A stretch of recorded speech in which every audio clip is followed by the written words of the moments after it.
when I started getting in real estate and I started seeing that there was a lot of homeowners that were going through the same problems that my father faced early on, I made a really big effort in trying to help them fix their problems. And that's kind of where creative finance and subject to and seller finance really come into play.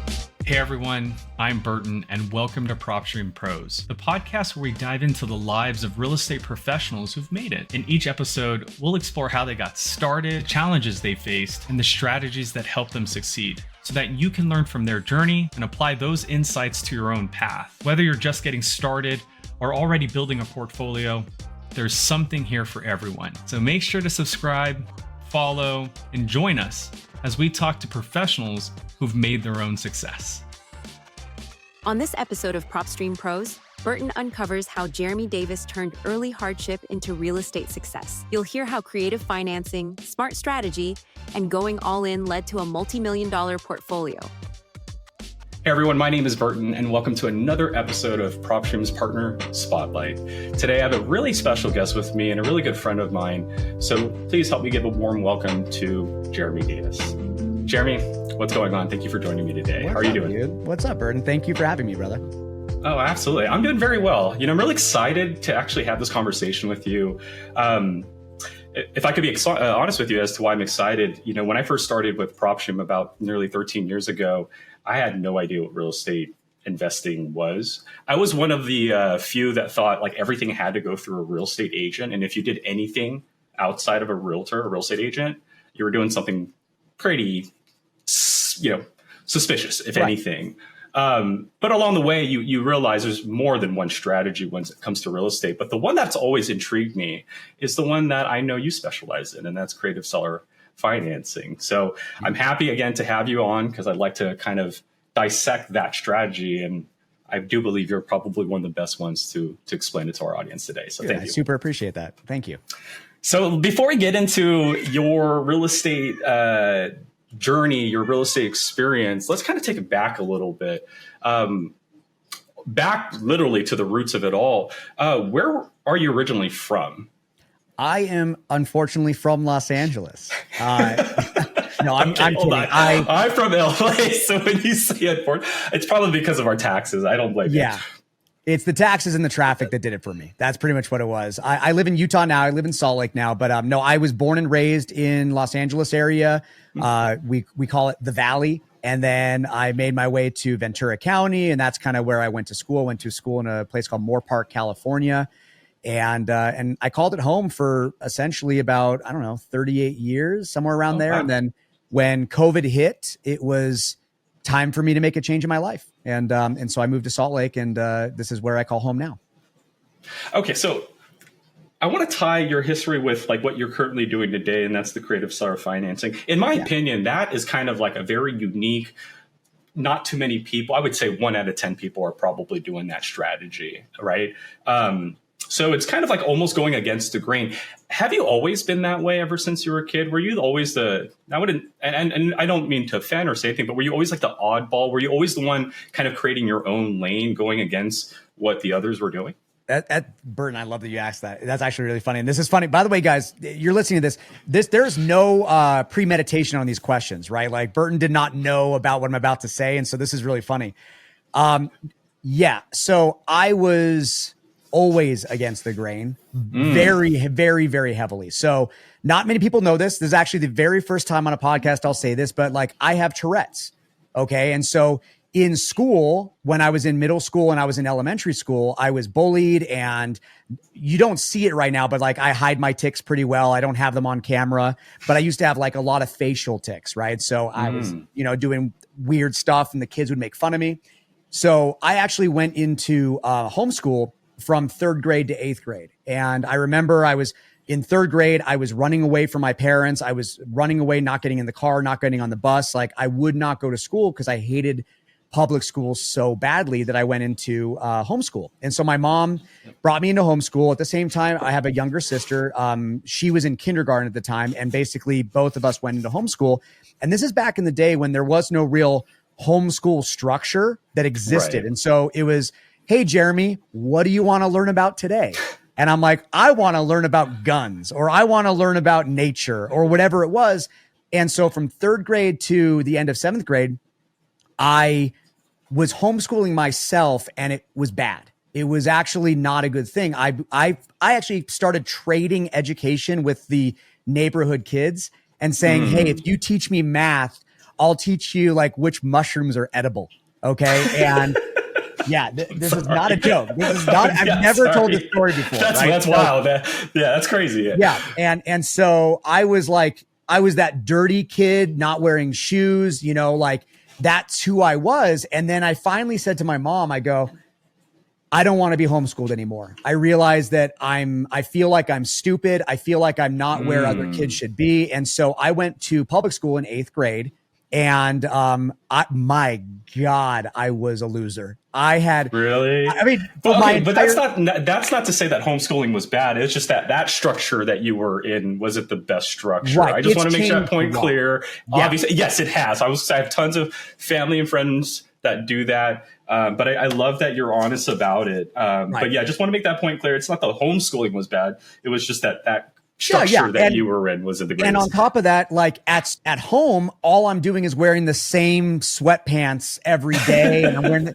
and so when you go to public school and you're the new kid on the block and you've got like black sweatpants with holes in the knees and and I was a late bloomer too. In freshman year, I weighed 87 pounds. I was super late to maturity. So anyway, it pushed me down a path of being what we call a skater, being a punk, like being the oddball. And so the exact opposite of what you'd consider to be a jock or, you know, the popular kid. I was in high school. My nickname was Munchkin. And so I don't know if I should share this publicly, but I'll do it. Screw it. Here we go.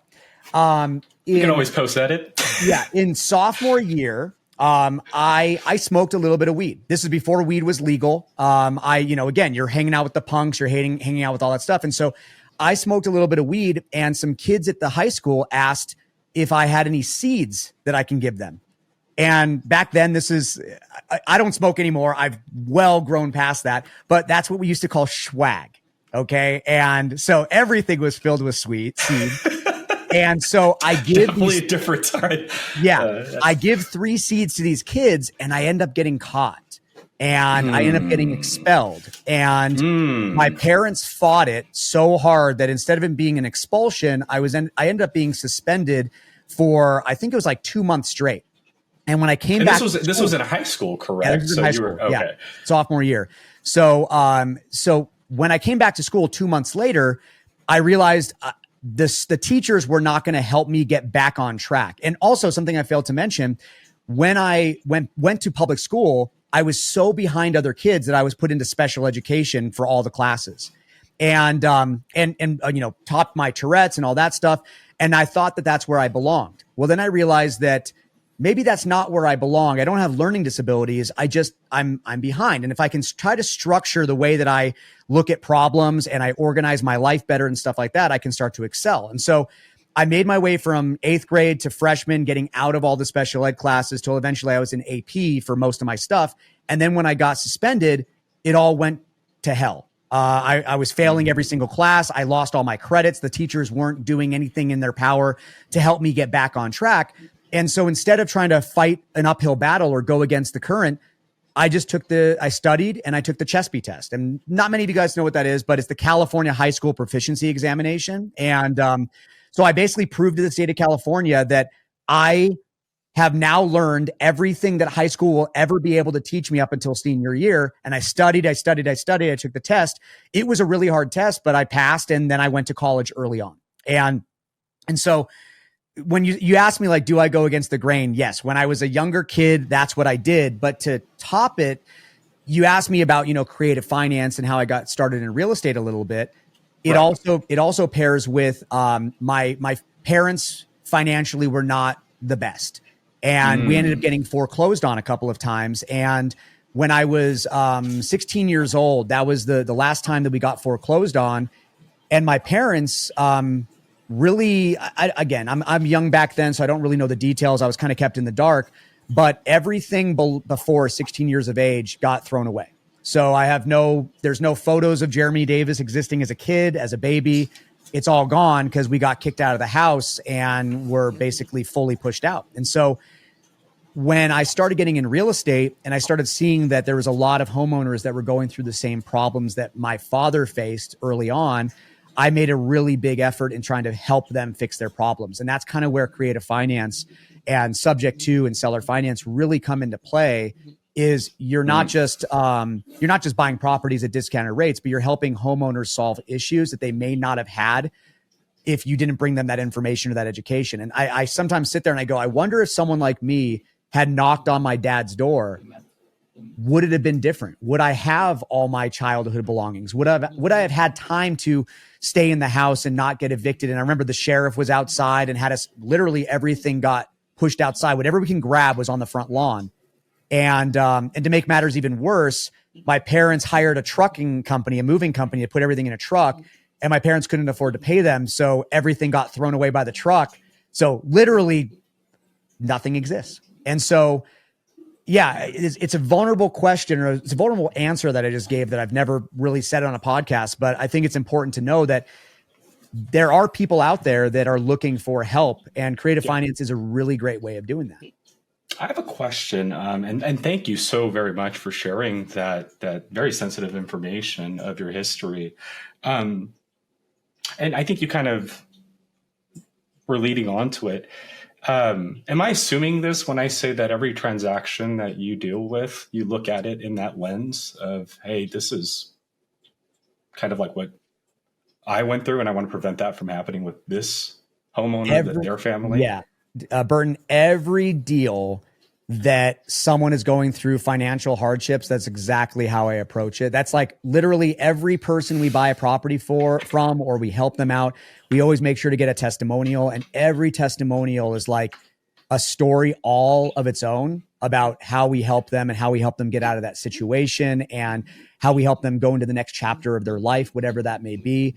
I don't want to talk about like high level strategies, but it's ways of potentially even keeping people in a property, right? Giving them a chance to get back on their feet and get financially successful. And like, if they can stay in the property and even buy back the property from us, we do that. We want them to be able to have that opportunity to get back on their feet. And so it's not a matter of making as much money as possible. It's a matter of giving that homeowner an opportunity to fix their issues and give them the time they need. Because when an auction happens, and let's face it, a lot of times with subject to offers, if you guys are not familiar with that, it's buying a property, taking over a property subject to the mortgage staying in place. And so what you're essentially doing is you're buying the property, you're taking title, but that homeowner's mortgage, it stays there. It stays on their shoulders. And what a lot of people don't realize, they go, well, why would somebody ever let you do that? Well, number one, we don't have a foreclosure on their record now.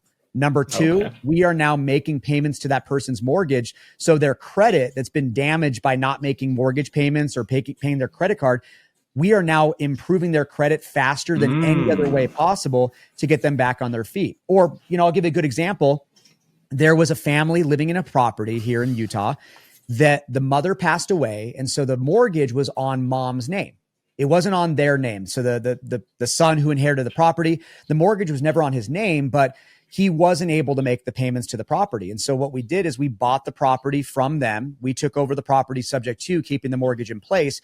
And we allowed him to be able to work on getting a down payment available. And then when he went and had that money available, he went to a bank, got financed, and bought the property back from us. And all we really did was transfer the title, and we transferred the mortgage, which had a 2.5% interest rate, and it was good to go. And so that just got me chilled. So wait, there was a possibility he could have lost his mom's house. Oh, they were in foreclosure. They were like 2 days away from an auction, and they owed $30,000 to be able to stop the auction. So I came in, paid the $30,000, kept them in the property. And by the way, guys, if you don't have $30,000, you can very easily find a partner to come in with you that has that capital available, because this is the upside to it. And again, it's not about taking advantage of a homeowner going through a hard time, but the advantage is that you are either going to make an interest rate off the money that you put out there to help them, or they're going to sell you the property at a discount. But because you help them stay in the property, to them, that's more important than the equity that they would make by selling it top dollar. So they're willing to give up some of their equity in the property by giving them that that grace period, those months, those I've kept people in for years for the exact same reason. And for them, sometimes it's more important giving them the time they need to be able to get to the next chapter, pack up their stuff, whatever it is. And that's how you make your money. So it's again, by solving problems. And never, not even once, have I ever had somebody that I bought the property from where I've made money from their property ever say, you took advantage of me. In fact, when they move out, the testimonials are always, thank you so much for giving us the time that we needed to get our life straight, to get it back on track. Jeremy, it's very chilling to hear that, because it's almost like you're giving the time to the people that deserve it. And this is the time that it's chilly to say. It's almost like the time that you didn't get as a kid, right? When you needed the help. Dang, that's so like crazy how like life comes in a complete circle. So, okay, hold on. Only because it's like very chill. I'm getting like teary-eyed right here. Yeah, it's crazy how like life works. But so far what I've kind of deciphered is you did go against the grain, right? Call it the oddball, if you will. But there's also a drive in you. Like you had this drive where, hey, look, I'm not trying to fall into this category that you're trying to put me in. It's not who I am, right? I can rise above. And then you obviously love pouring into people and helping their lives so that they don't have to go through the same experiences that you went through in your childhood. Out of those three things, is it a collection of all three? Is it one more than the other that made you learn creative seller financing? Because that's not normally like a strategy people just want to learn. So was it because, hey, I'm dealing with a family and what I know so far is not able to help them, so I want to learn this other method? Was it your drive? Hey, I want to be the best at real estate investing, so I need to know every single trade or every single strategy out there? Or was it that, again, I just want to go against the grain. Everyone's doing this. I want to go do this. Like, what was it that got you to want to learn such a strategy? Really good question. All right, let's go back in time. 2010. It's 2010. Here we go. August 29th, 2010. I'm living in Los Angeles.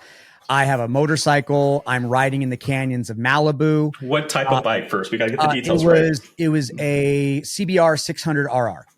Ooh. So, yeah, Honda. And so I'm riding in the canyons, and I eventually ended up living, if you guys know Los Angeles, you know, there's like what's called Mulholland Canyon, Mulholland Highway. Yep. It's a beautiful place where a lot of people would go every weekend, and they would go up and down. It was an area actually was called the Snake. It was this one section of road that all the motorcyclists would ride, and it was a lot of curves and a lot of fun. Also a lot of accidents. And one day I'm riding, and I've been there hundreds of times, thousands of hours going up and down that stretch. And a new rider on a Harley lost control and crosses the double yellow and hits me head on and sends me 150 feet off the cliff. I launched. Luckily, what saved my life was I was grabbing at tree branches as I was falling down, which ripped my arms out of my shoulders. I broke my back. I broke my arms. I got airlifted out. And I ended up being on disability for about 2 years. And on top of that, painkiller addiction and all the things that you go through from a major accident. And so 2012 rolls around, and I'm finally sobering up. And it's funny, when you're on painkillers, but you don't feel it anymore, you don't realize you make dumb decisions. You're high, but you feel normal because you're so tolerant to the painkillers. To the pain, yeah. And so I'm making dumb decisions, and I finally go, you know what I'm going to do? I'm going to get into real estate. It's the time. It's 2012 now, guys. Like, we see the market has now shifted. We're out of the Great Recession. We see the bottom has wrapped up, and now we're seeing a climb in real estate. And I go, I want to buy real estate. I'm in Los Angeles. What better market to buy houses? So, Burton, who do you go to? If you're not knowledgeable about real estate, who do you go to for advice about real estate? Is this 2012? 2012. You're probably going on the internet, or you're probably going to like your local agent's office, perhaps. Exactly right. So I contact a few friends that I had that were real estate agents, and I contact a few different brokerages, and I say, I'm interested in buying properties, and I don't know anything about it other than buying conventionally. Like, that's how you do it. 20% down, you go to a bank and you buy it, and that's all you do. And so after talking to a number of agents, and a number of mortgage lenders, I was told no across the board. No, you've got great credit. You've got cash saved up, right? You've been on disability and you haven't been spending any money. You've got money. You've got down payment saved up. But you don't have the work history. You've been out on disability. You don't have a W-2. And now because of Fannie Mae and Freddie Mac and all the regulations that went into place because of the Great Recession, they're now stricter than they ever were when it comes to giving out loans. So I was told no from everyone I talked to. And they all said, why don't you go get a W-2? And what I was doing beforehand, this has nothing to do with the story, but I was actually a medic. Specifically, I worked in Hollywood. So I was sitting on movie sets, and that's what I did prior to this. And because I couldn't be a medic anymore, like I wasn't able to lift up a patient if I had to because my arms, my shoulders, and all that stuff. So I ended up going back to serving tables, what I did when I was like 18 years old. And so as I was doing that, serving tables, I eventually became a chef, and eventually I actually became a sommelier, which is the wine guy. It was my job to teach you or to tell you why you should spend $25,000 on a bottle of grape juice. Right. And so I ended up working. I would be your worst guess because it all tastes the same to me. Sorry for any out there. See, and that's the thing right there. That's actually where I'd come in and I would share with you different ways of tasting white and red and what it pairs with and all that stuff. Right. But what I didn't realize is as I was honing those skills, I was also getting really good at real estate before I knew I was. And because when you're actually having these conversations with sellers or with buyers, whatever it is, you have to overcome objections. You're also there to create rapport and to educate. And so every table that I would walk up to was a new seller appointment, right? It was a new opportunity to where that person may or may not spend money on wine. They may or may not spend money on, lobster or caviar or whatever it is. But I'll tell you right now, some of the best sales I ever made was like $500 ounce of caviar on a baked potato. Okay.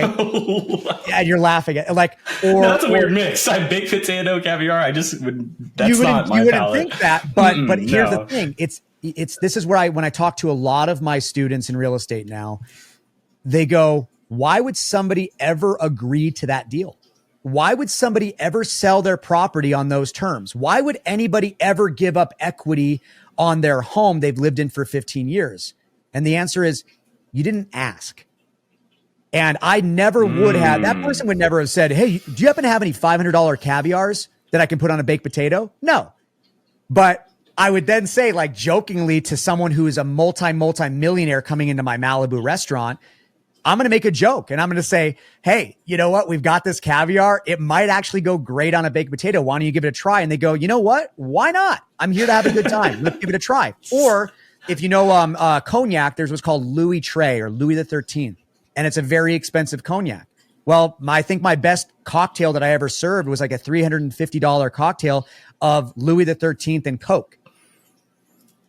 So it's things like that. And again, I love that. It's funny stories that you realize that if I never learned to ask those questions, I never would have made those sales. And that's the things you have to ask. And when you're talking to homeowners and you're talking to sellers and you say, hey, would you sell me your property at 0% interest?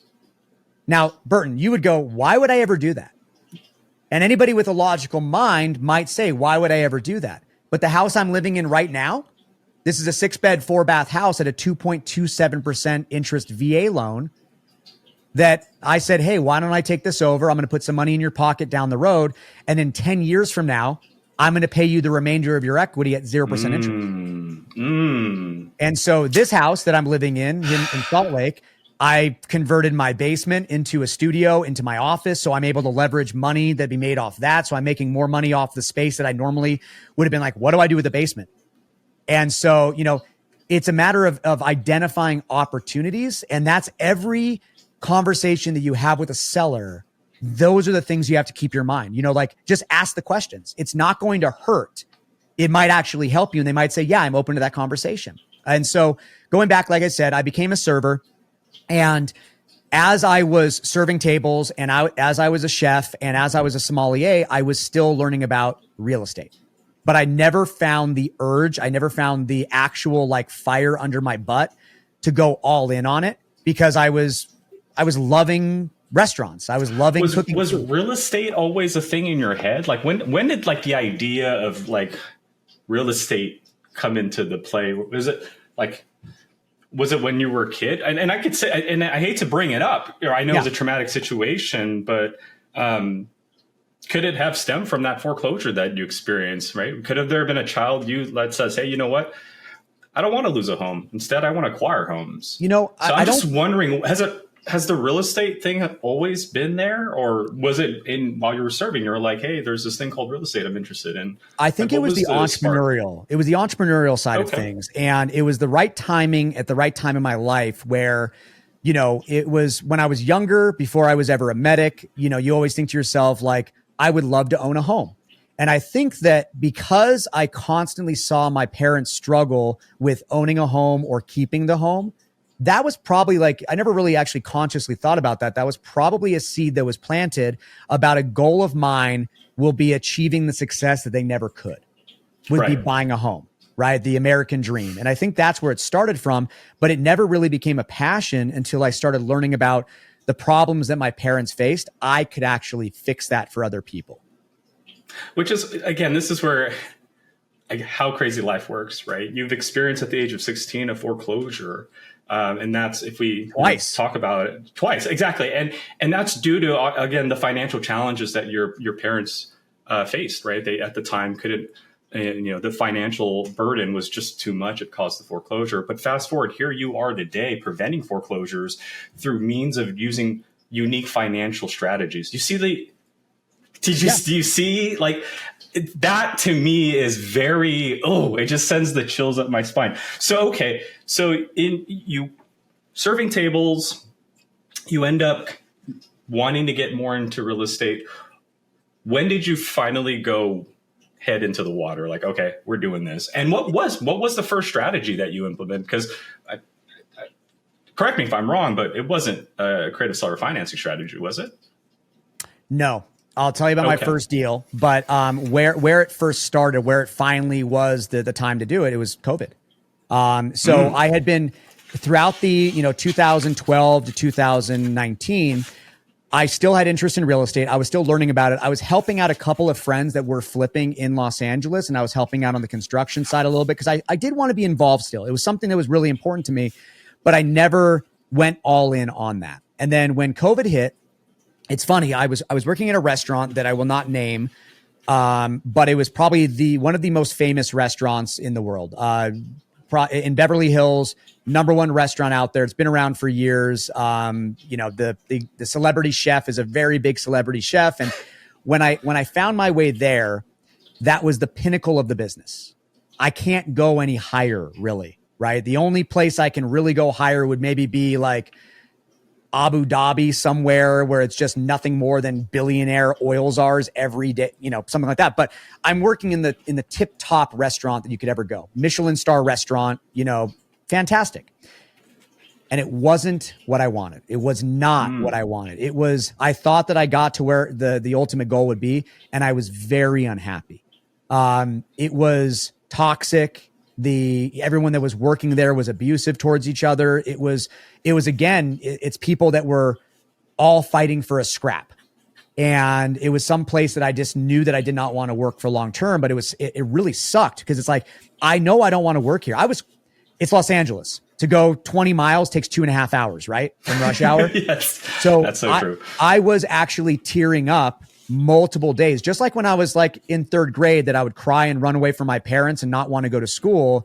It was the same feeling again all over, where I did not want to go to work, but I didn't know where else I can go. If I'm at the top, am I now going to degrade myself to work at a lower end restaurant? And it was hard. And so when COVID finally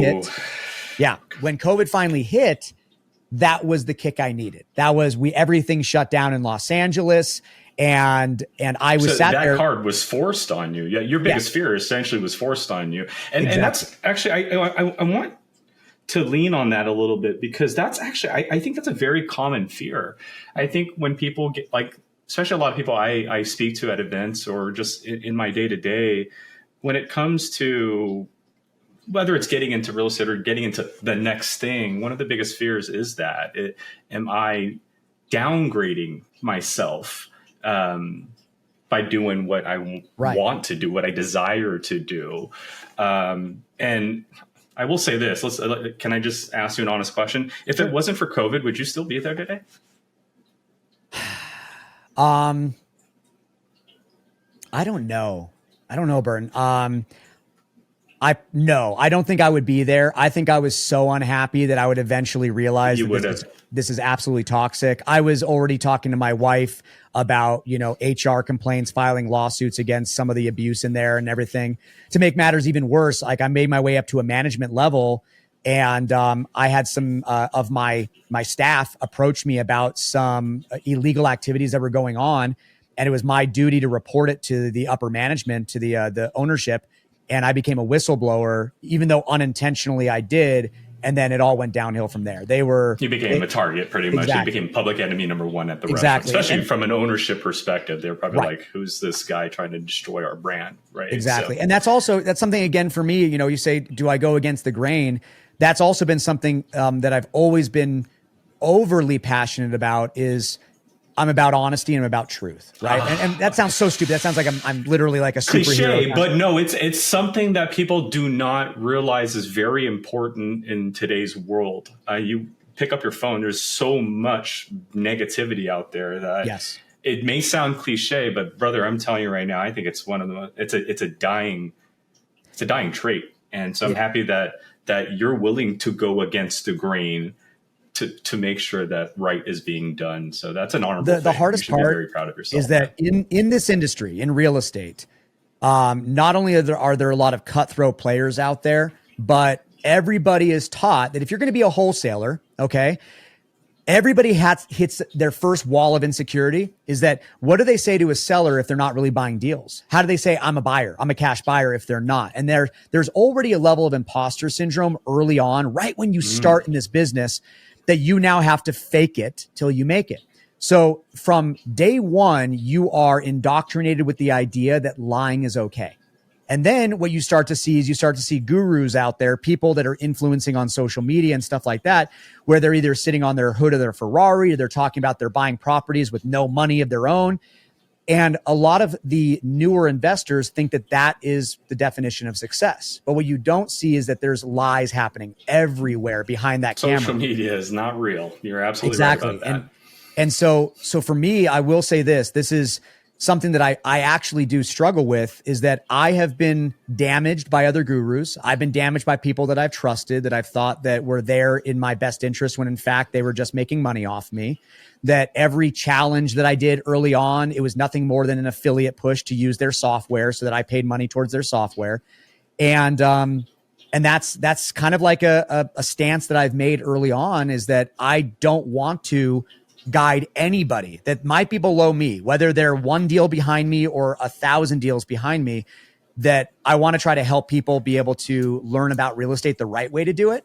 And, if it's a matter of, do you want to lie to your potential seller and say you buy a bunch of properties cash? No, but why not twist the words a little bit and say, I'm actually not the buyer, but I work with a financial partner and they're the ones that bring in the money, but I'd love to learn more about your property. Can I ask you some questions? Right. And that puts you as being not the liar. You're not being dishonest to the seller, because in fact, you are working with a financial partner. You just don't know who that financial partner is right away until you build a buyer's list.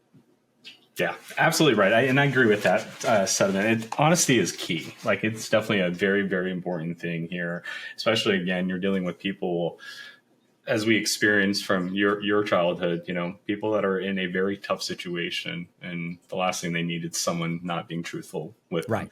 So I really love that. And thanks for sharing, all of that. So you went from the restaurant business, COVID happened, you're projected into real estate. Did your first deal happen in Ventura County or in LA? No. In fact, okay, so here we go. COVID hits. I'm sitting there for, I want to say it was like 3 or 4 months at this point. I'm sitting there and all I'm doing is being depressed and playing video games, right? Like, we remember that time. What game are you playing here? I'm sure. I was playing Destiny 2 at the time. Oh, I love Destiny. Yeah, that's a really good game. As a matter of fact, it's eerie that you say that, because There it is. I think that was the game that most people were playing during COVID. So I got caught up in Destiny 2 as well. So I'm sitting there. Are you a warlock, a hunter, or a titan before we continue the story? I was, oh my God. No, I was a hunter. Yeah, I was a hunter. There we go. Now that we know we're on the same page, let's keep going.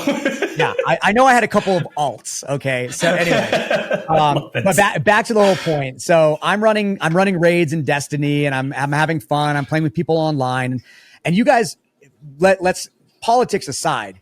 That was a really scary time for everybody's life. Like when you go to the supermarket, you're like, who here is going to kill me? Right? Yeah. Am I going to die from that person next to me 6 feet away?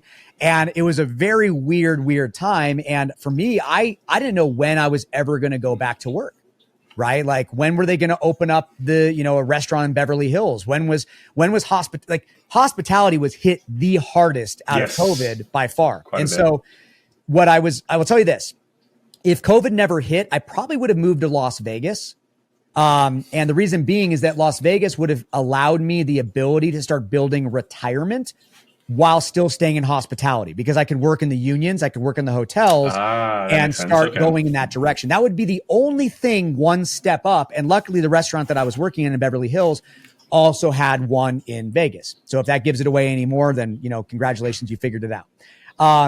So COVID hits, everything shuts down. And I remembered, I said to my wife, I go, honey, you know how I've talked about I really, really want to get into real estate, and I've been talking about it for years and I've never really pulled the trigger.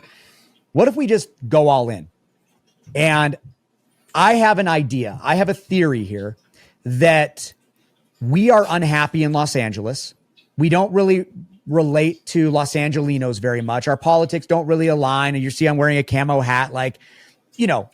I belong more in a red state. But again, politics aside, not even talking about that, I go, if I'm feeling this way and Los Angeles or California and Oregon and Washington are in such lockdown, I bet you there's other people that feel the same way that we do. And I bet you those people are going to be leaving these Pacific side states and moving inland to get away from the blue politics. And if that's the case, I want to pull up a map right now and let's try to use our logic. So I remember I pulled up a map one day and I looked at it and I go, okay, people in Washington and people in Northern California and in Oregon, if they're going to move east, they're going to go to Boise. If people in Los Angeles, they're going to be going to Vegas or they're going to be going to Phoenix. But all of them, everybody on the West Coast, if you keep going east, what's the next major red state that has family values and stuff like that, that also happens to have a blue state as its backboard? So that if you keep going east, you're actually going to hit Denver. And that was Salt Lake City. And so I said, you know what? I have a feeling that Salt Lake City is going to blow up. And I remember there was only one person that I knew in Salt Lake. His name was Brandon Aquendo. He was a mentor of me in the beginning. He was a developer, a builder, owned his own brokerage. And I went to high school with him and I hadn't talked to him for like 20 years. And I just gave him a call and I said, hey man, would you be open to showing me around Salt Lake? I'm considering moving there. I think I want to get into real estate full time and I just know you. And would you be open to that conversation? He's like, yeah, come on out. So my wife and I checked it out for a weekend. And then we get back and we put in our 30-day notice because we were renting. We were in a 3-bedroom apartment in Los Angeles. And so we went all in 30-day notice and we moved there with only knowing one person. I got a random apartment and I was like, I don't know where I'm going to live. I don't know where I want to stay. Let's make this our home base for a little bit. And we moved to Utah, and what turned out to be was the gamble was the right gamble. Salt Lake City was the fastest appreciating market in all of the nation during COVID. It was the hottest market, even so much so that it was dangerous. Because while if you're learning about wholesale, guys, the general formula is you want to give 70% offer to what ARV or after repair value is. And I'm going in trying to talk to sellers, giving them 70% offers, while what I didn't realize we were appreciating so quickly was that other wholesalers were giving We're offering higher. 100% offers. Yeah, I was about to say like 90s, maybe Yeah. 95, but Not, 100% we were at 90 for a long time. Like now we might be at like 85% to 90, something like that. But no, we were at 95 to 100% offers, and I wasn't learning how to compete. So what did I do? I learned about creative finance just a little bit throughout my time in restaurants. And then I go, you know what? If I can't give them a cash offer that works, maybe I talk to them about creative finance. So that's where I went all in. And going back to your question about where I did my first deal, I did my first deal purposely in probably one of the easiest markets ever. And that was an area called Gary, Indiana. And Scary Gary, Indiana. Scary Gary. What's that? Why did you say that? So it was a war zone. Okay. It was one of the areas that people don't want to live. I remember while I started marketing there, I remember there was a news article that someone burned down 27 houses in one weekend, and nobody even batted an eye. It was just not a great place to live. That's wild. It was a place that still had not recovered from the recession. So every house was vacant, boarded up and stuff like that. And it was kind of where the vagrants of Chicago would go to stay. And there was a lot of murders there and stuff like that. And so I remember I was trying to market in Utah. And again, it was really hard. And I was just kidding. It was like taking a baseball bat to the face every single day. And so I looked at, okay, what are some really bad markets to market to that nobody wants to buy in? It was kind of the mentality of, if I want to lose my virginity, do I try to pick up the prom queen or do I go to a brothel? Oh, okay. And going to a brothel means it's almost a guarantee that I'm going to lose my virginity. And so that was Gary, Indiana. And that's how you viewed it, right? It's like, right. It was got to get a deal essentially. I'm going to get a deal, because the conversations that I was having there were not like, yeah, my house is made of gold, I'll sell if the price is right. It was the exact opposite side of the coin. It was, will you just take my property? Like, I don't want it anymore. I owe pay taxes. You to take my property, yes. Pretty much. So, okay, that's wild, man. But so Gary, Indiana. So let me ask you this, and I do want to address the elephant in the room, because obviously we met because we were at an event and we bumped into each other, and you're like, hey, I use PropStream and love you guys and whatnot. I'm not here to try to pitch our brand, but I'm just wondering, like, how has PropStream even helped you out along your way? Like, is it something that you use for your creative seller financing deals? Is this something that you use just to like look up property information or just to know the owner's name? Like, how are you implementing it in your business? Good question, Burton. I'll touch on that really fast. So PropStream is the only software that I've ever stayed with consistently from day one till now. I've never actually ever canceled my account with you guys. I should have a loyalty reward. But no, something I failed to mention was back in 2021, I remember that I was so infatuated with scaling my business that I started hiring VAs, okay, and a virtual assistant, right? And so I'm hiring these VAs and I'm training these VAs.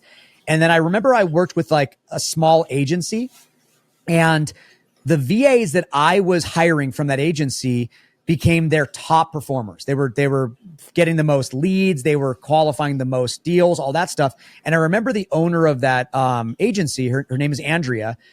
She hits me up and she goes, Jeremy, like, what are you doing right now? I go, well, I'm spending time on sales. Like, and I'm teaching them how to have the conversation and build rapport. And she suggests the idea of, would you want to build a business with me?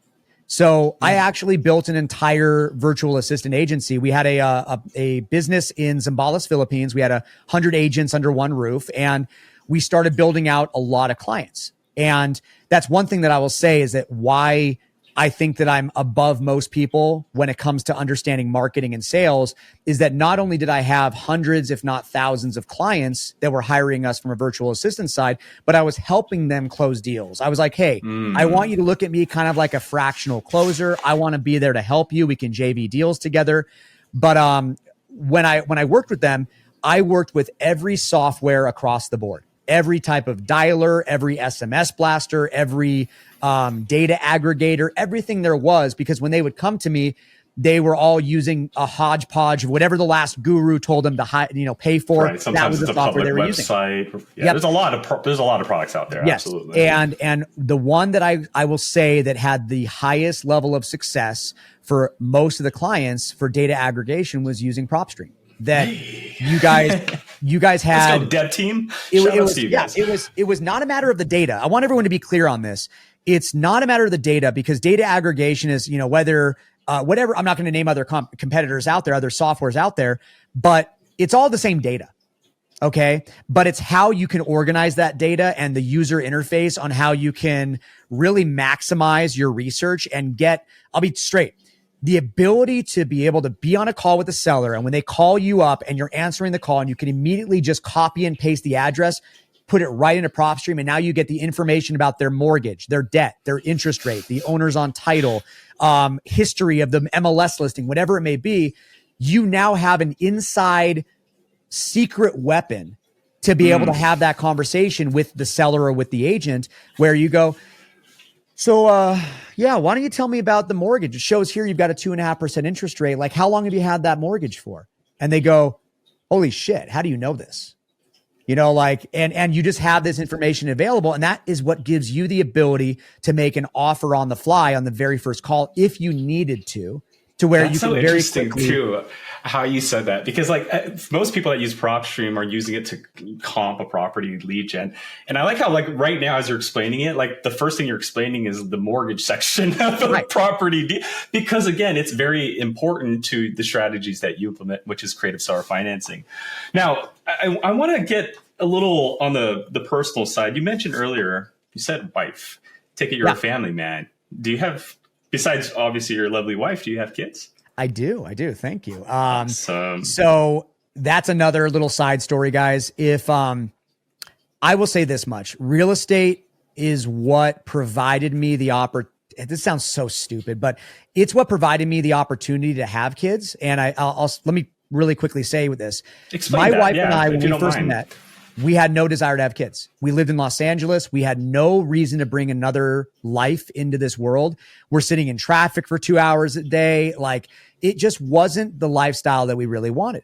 And also, I think it came down to an absolute terror, absolute crippling fear that I never wanted to be my father. I never wanted to let somebody down financially and do what my parents did for me. And so Katie and I never, ever, ever wanted to have children. And once we moved to Utah, I will say this. I think Utah also helped with that, because Utah is very family friendly. So we started seeing a lot of opportunities where, in Los Angeles, you're stuck in traffic all day. But in Utah, the only traffic you're seeing, and I will admit, it's gotten a little bit worse, but you remember that scene from Batman where Bane says oh, you're here. I was born in it, right? The darkness. Yes. Anybody who complains about traffic in the world has no idea what Los Angeles is. Okay. And so when people complain in Utah about traffic, it's really nothing. It's barely a blip on the radar. But nonetheless, we moved to Utah and we see a bunch of people with trucks pulling trailers with side-by-sides, with off-road vehicles, with trailers, with the ability to go camping and enjoy your life. And it was less about the rat race, and it was more about what can you do on the weekends, or what can you do after work hours? Quality really time with family. Quality time. And so that was once I started building out my portfolio, and 90% of my portfolio is built out around creative finance. The other 10% is built around the BRRRR strategy. Is once I built a multi-million-dollar portfolio, I was able to retire my wife, which was able to make her then focus on, maybe we do have kids. Maybe we do that. And so, 2 or almost 3 years ago, we had our son. His name is Rhone.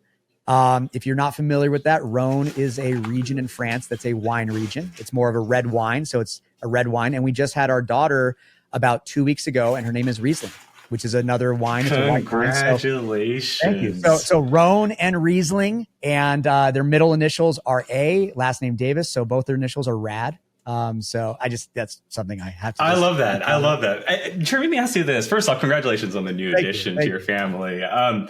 Do you feel like this life change will influence your real estate career in any way? You were already going to get into real estate, but now that you have two beautiful kids, right?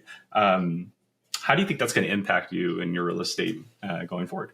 It's weird. I think I'm more scared now than I ever was before, because now I have, well, it's interesting. It's like you sometimes you forget about where you've come from. And if I think back 5 years ago when I moved out here, when COVID hit, I was familiar with real estate, but I was ready to, I burned the boats behind me. Oh, that was another thing I failed to mention. Another reason that I chose Utah was because Utah actually had the worst liquor laws in the nation. So I knew that being a sommelier and continuing with my path in that career was not realistic. So I purposely chose Utah to say, I'm burning the boats behind me. I'm going all in on this. I'm not going to try to apply to a restaurant. Like, I'm going to go all in. And just aside from that, I will say this, guys, if you're unhappy with your job, you don't necessarily have to quit. If you have a very strong W-2, that can actually be a superpower. So I say, don't give up a really strong W-2, because if it allows you to get a conventional loan and have, a down payment, dude, by all means, don't give up that W-2. But if you're in a situation in a fork in the road in your life and you don't have a great W-2, or you've just lost your job, real estate is actually viable. It can actually happen. And that's like, when we work with all of our students, that's the ultimate goal, is if you can get your proof of concept, your first deal, then all it takes from that is repeating that process and scaling that process. So to your question about, has it changed having kids? Yeah. I am more scared now, because if I fail in what I'm doing, it's not just me that's being let down. It's other people as well. And that terrifying. But it's so funny. If I take a step back and I go, Jeremy, you're not going to fail. You're never going to allow that to happen. You're never going to do what your dad did. And I've realized now that I'm no longer ever going to be my father again, but I'm still scared of the chance that could happen. Like, what if the real estate market just dies entirely? Creative finance is made illegal, and all that stuff. So many what ifs, right? Right. Yeah. Well, I had a question for you. You said earlier, at the very beginning of our conversation, you were 16, the foreclosure happened. You had no idea what was going on at that time. With that said, as your children grow, would you introduce them to your business, to what you do in real estate? That's a question that I ask all the time, is that it's not, will I introduce my kids to this business? It's, will my kids want to be introduced to this business? Will they be some, super artistic freak sorry, take that back. Will they be on the super artsy side of things and go like, no, Dad, I will never touch corporate America. I want to be a skater. I want to be a punk rocker. Like, when I was a skater, do you think that I was like, you know what I want to do? I want to be a landlord? No, probably not. I was probably super against landlords. Like, how dare they take advantage of their tenants, charging them rent? I don't know. But what I will say is this. Everyone always asks, like, what's your why? Okay. My why is actually not my family. It's not my children. My why and why I do this is I want to create generational wealth, but it's not the properties that I'm going to pass down to my children. It's the values that I'm going to teach my children how to be better leaders. And whether they want to get into real estate or whether they want to go down their own path, I think that being a quality human being, and I think being a good leader, is a value that is very often missed with families that raise their children. And for me, it's, if I can teach my kids how to treat other people, how to build their lives up to be a leader in whatever they're passionate about, whatever that is, I already bought their websites, okay, for their names. Like, I already bought their domains, because I want to give them the opportunity that whatever they want to do, that's their choice, but I want them to be good at whatever they do. And that's the one thing I will say, is that I never had the mentorship early on. I never had the leadership or anybody that can guide me down the right path about how to make money. And that's something that whenever I make a post, whenever I'm on social media and I talk about a deal that I bought where private capital came in and they gave me $200,000 and I made, money off this deal. Do you want to know what the comments are? It's, oh, it must be nice to have someone who has $200,000, right? Or it must be nice that you have this opportunity. But I tell them every time, I go, you can also have that opportunity. It just starts with going to a local real estate association or, your local RIA, and meeting people that do that. Because here's the thing, when you find the deal, the money follows. It's not needing the money first It's you find an opportunity, you find a seller that wants to sell at a discount where you are solving their problem. And by solving that problem, the problem that you solve is directly proportionate to the profit you make. You could stand on a street corner with a sign and just say, I've got a good deal, and you're going to get money coming to you. And so it's a matter of mindset about you can be successful whenever you want to be successful in. And again, going back to that, my kids can be successful whenever they want to be successful at. And the students that I work with, my goal is to get them over that very first hurdle of you can do this. I love that. I have a few more questions. I want to respect your time. I know we're reaching the hour mark now.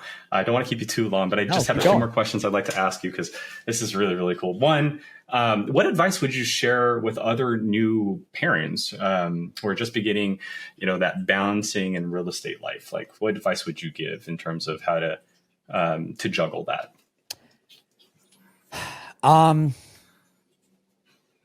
Find a really good spouse.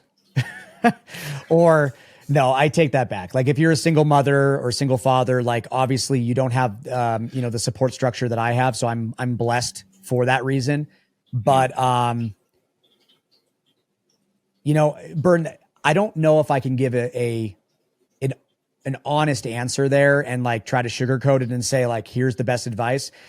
Right now, real estate for me has been a blessing. It's been great. And I'm really, really happy to have real estate. But as I'm building out my mentorship, which is something that we haven't even talked about that, but as I'm building that out, that's a new business. That's a new sprouting business. And that if I don't pour into it, it dies. It's like that, you just planted the seed, you're seeing the little baby sprout come out right now. And now's the time that you have to make sure the soil is as moist as possible, that you're watering it, you're making sure it's not being burnt by the sun. And I'm in that stage right now. And it kind of happened where I thought that becoming a coach was going to be a little bit easier.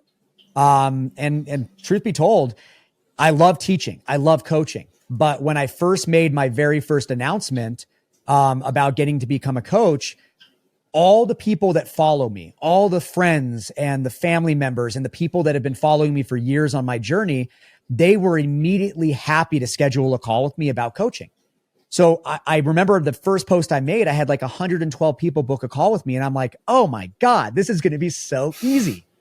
And so then that was right around the time that I decided to have child number 2.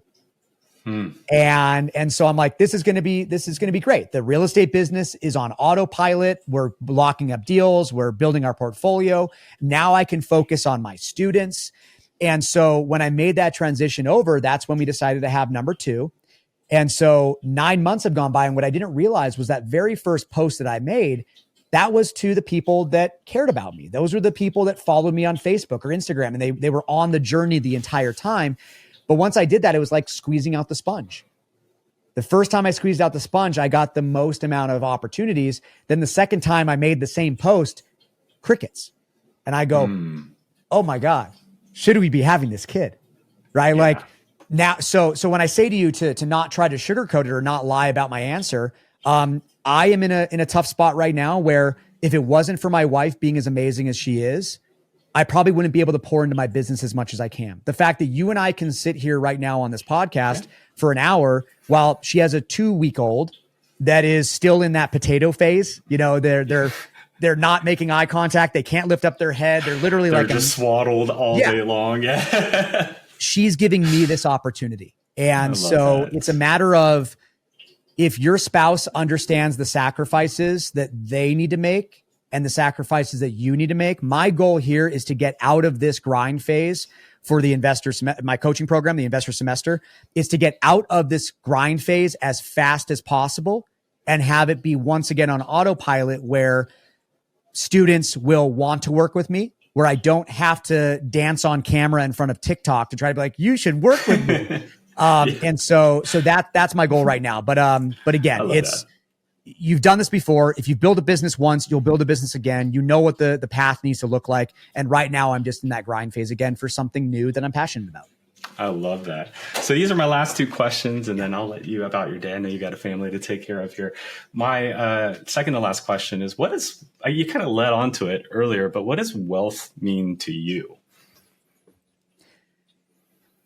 Well, wealth is not money. Wealth is not money. Wealth is the ability to appreciate the things in your life that you enjoy and have an abundance of that. And for me, there's people out there that love volunteering their time, right? They go on missions and they go to other countries and they build shelters and they do stuff like that. That to me is wealth. That to me is if you can volunteer your time and find happiness in what you do, and it doesn't put a single dollar in your bank account, but you're seeing the smiles on those people's faces that you're helping. That to me is wealth. Or that you're able to spend time with your kids and watch them take their first steps. That is wealth. Love that. It's excuse me. It's not about building a portfolio. I'll be very, very transparent. Your rental portfolio will never make you happy. Never will. As much as the influencers out there are like, oh, you could build a portfolio and I retire from my portfolio. No, you're not going to. You're not going to retire from your portfolio now. What you're going to do is you're going to build a portfolio that's going to appreciate over the next 10 to 15 years that you're then going to sell. And then you're going to 1031 it into a larger asset class. And you're going to buy like an apartment complex or something where then it can actually like the passive income can actually qualify for your quality of life. But in the beginning stages, no. I just had one of my properties that I've owned for a couple of years just literally had the dishwasher go out, the refrigerator go out, and the air conditioning go out all this year. Oh yeah. No, every dollar that I've made in profit off that property is now just squashed away, right? It's washed away, but the property's still appreciating. Okay. And so to me, wealth is about finding the things that make you happy. And for me, I've always been in the mindset of I'd rather be happy than rich. And that's something that maybe it's a limiting mindset for myself that I feel sometimes I don't deserve to be rich. And so for me, I would rather, I'd rather help somebody save their property from foreclosure than make $100,000 off of their misfortune. And maybe I should not do that. Maybe I should just make as much money as possible and cut and run and retire on a beach somewhere. But I'm on the path that I want to be on. And that's my love that. That is an amazing answer. This is my last, I guess, ask of you. One thing I like about the internet, one thing I like about these episodes and doing a podcast is that it's going to last forever. This is going to be here. I'm scared when I talked about selling seeds. Well, we could definitely post edit here, but this, I don't want to post edit, but let's say time has fast forward. It is 20 years from now and your kids get a hold of this episode. They are 20 years older than what they are today. What would you like to say to them? Jesus Christ. Ronan Riesling, I hope I gave you guys the life that I never got. I hope I gave you guys the opportunity to... You're making me tear up right now, dude. No, I hope I gave you guys the life that I never had. I hope I gave you the opportunities to do the things that you love and find the passion. By the time you're 20 years old now, you're an adult. Your sister is just about to become an adult. I hope I put you guys on the right path to understand that success comes in all different flavors, but I hope that you find your direction right now. And I hope I can help you even further get to become the man or the woman that you want to be and find the person that brings you happiness, whoever that may be. Find the right relationships, find the right lifestyle, find everything. And that's it. That's it. Amazing. Thank you, Jeremy, so much for sharing this wonderful hour, a little bit more with me. How can people get a hold of you? I mean, you have a really good story. I definitely want people to learn more about you. I'm sure there's a lot more to share about your life. So what's the best way for us to get a hold of you or anybody listening to get a hold of you? Easy enough. The Jeremy Davis on Instagram, or if you want to find our Facebook group, the Investor Semester on Facebook. And that's where a lot of our community exists. And, again, if you want to just follow along on my reels and me dancing on camera, follow me on Instagram. But if you want to ask questions, if you want to learn more about real estate, the Facebook group is a great place to start. The Investor Semester. Amazing. Thank you once again. And Thank you, everyone, for tuning in today's episode. We hope you enjoy it. Look out for more coming along the way. Make sure you follow Jeremy. Make sure you follow PropStream. Thank you guys for having us. Have a great day. Thanks for tuning into the PropStream Pros podcast. Subscribe for weekly insights and real strategies to help you close more deals. See you next time.